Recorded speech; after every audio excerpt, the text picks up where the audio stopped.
Hey y'all, it's Brian Krogsgard with Ledger Status, and today I want to talk about the Liquidity Wars and all this DEX stuff. You know, I've had some friends of mine that have said, hey, what the heck is going on? I still don't really get it. Can you help me out? Okay, so that's what we're going to do. Let's start with Uniswap. Uniswap was really the driver of establishing a trading mechanism using liquidity pools. Like we've talked about in previous videos, if you haven't already seen it, the liquidity pools have two tokens side by side. There's 50% dollar value of each. So let's say Ethereum and wrapped Bitcoin as an example. They're side by side. People go and they buy and sell, and the automated market maker in the middle is establishing the price to incentivize the pool to be 50-50 value all the time. That's what causes the price to go up and down. When you're a participant in that, when you are a liquidity provider, you're one of the people putting your Ethereum in or putting your wrapped Bitcoin or whatever the pool is, whatever the pairs are involved in the pool.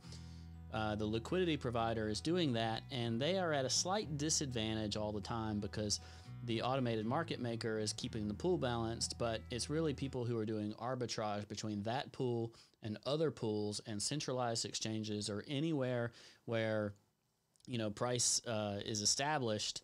They are the ones, initiating all of this stuff.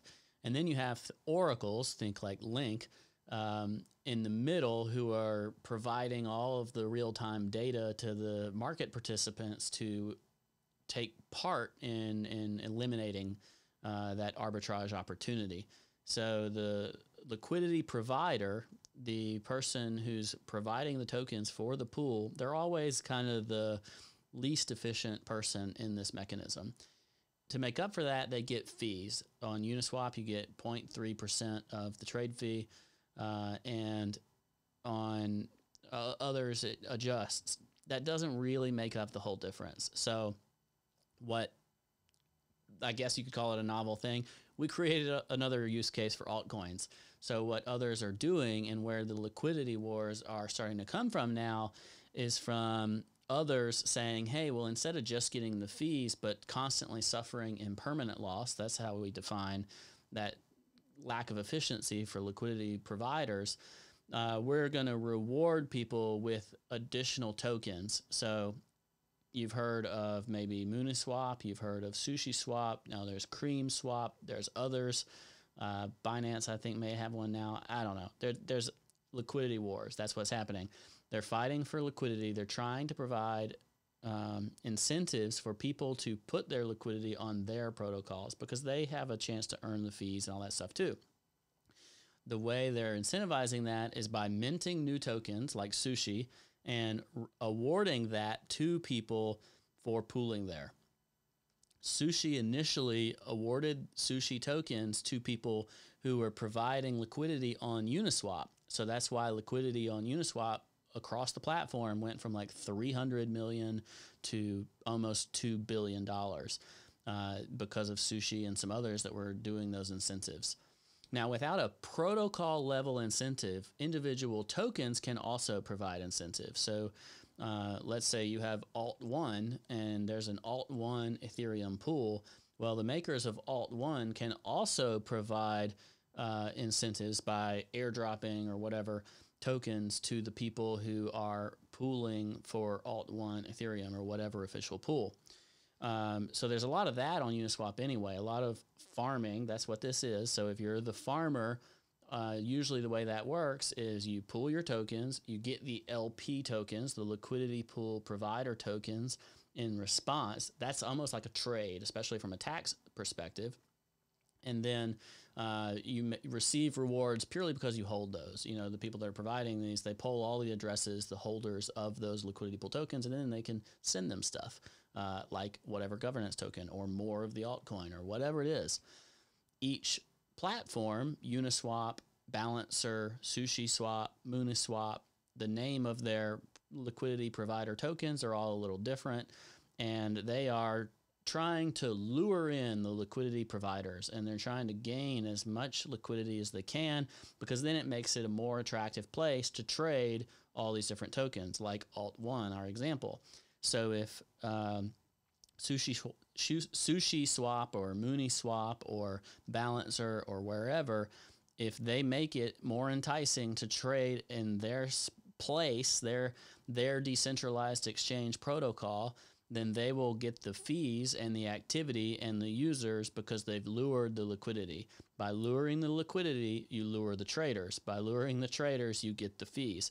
So they're minting the altcoins. The Sushi, the 1-inch token is by Uniswap, Balancer and the BAL tokens, Cream and the Cream tokens. They're minting those tokens and they're rewarding the liquidity providers. In addition to just airdropping it, sometimes the way they do the rewards depends on who it is. Some of them you actually have to go and stake it. So you receive the, let's call them LP tokens. They're all, Balancers or BPT tokens, but they're all the liquidity provider tokens. You receive those. Sometimes you have to go to a website and then stake them. So on Cream, it's like app.cream.finance.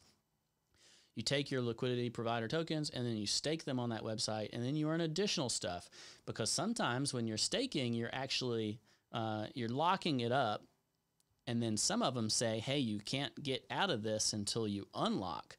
So you actually have to leave it there for 3 days or a week, or maybe it's a variable time like Curve and Swerve and some of these others, where you stake the tokens and you say, I will lock these for a week, or I'll lock these for a month, or I'll lock these for a year or 4 years. And based on how long you lock those tokens in there, this is your time locked value. Now you are you're saying they're going to be there for a long time, and you're committing. And in response to committing to doing so, you are in reward going to get essentially a bonus, or maybe like a multiplier on your reward for pooling. So when you're a farmer, the longer you commit, if they have that type of reward incentive or reward mechanism, you're going to earn more, but you're risking more because you're essentially locking your coins away off in the vault for a period of time, and that's going to help you earn more, and you're at the risk of whatever the underlying tokens for the liquidity pool that you're in, whatever price changes they have. So it's not so good. For instance, if the underlying token goes down by 50%, well, if you earn 10% while it's locked away, you still lose money. The sweet spot is if the trade setup is good and the underlying token goes up and you're earning the token by being a liquidity provider. That's where the sweet spot is on these tokens. That's how you as a trader can take advantage of the liquidity wars and, let SushiSwap and Uniswap and Uniswap and CreamSwap and all of the other people that are doing this stuff, let them battle it out. You don't care. You don't have to have a dog in that fight. You want the rewards. You want to take advantage of the trade setup plus the rewards for providing liquidity somewhere. And if it all makes sense, if everything kind of balances out for what you feel comfortable doing, there's a way to make money there. That's where you can get the yield. Be careful, in my opinion. None of this is financial advice, but be careful, in my opinion, chasing the stuff that's too high of a yield.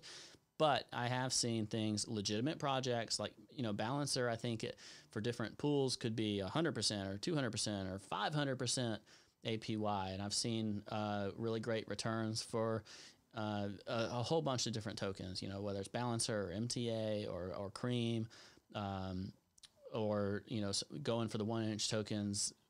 Sometimes you don't even know what the reward will be. You're just speculatively pooling to anticipate that the reward will be good. That's how Curve was. Like, you pooled and you didn't actually know what you were going to get, and then it turned out to be really good. So maybe 1-inch will be as well, or maybe Swerve will be as well. It just depends on the protocol, depends on the setup. You got to do your research. You got to figure out what's what. You got to figure out your risks. You are always at risk of protocol failure. So especially if you're staking, but even if you're pooling, if your pooling is only as strong as the weakest token. The Balancer exchange, they will actually tell you that when you're on their pooling dashboard, because whoever is part of the worst pair, if they rug pull you, which we talked about in a previous video, well, you're in trouble. So whatever you're pooling, you want to be confident in the underlying stuff, or minimize your risks there. The next way to have significant risk is when you're staking it, you're writing over your control to that contract and to that website to whoever you're staking with. And depending on how that staking contract is written, well, you may be giving over more control than you expect, and there's risk there too. So be careful with everything that you're doing. But no, there is opportunity in this, and you can take advantage of the liquidity wars. I hope this made some sense. If it did, hit subscribe, like, whatever, all that stuff. Share this video with your friends. I'm trying to do as many as I can in my free time, and we will talk to you next time. Have a good one.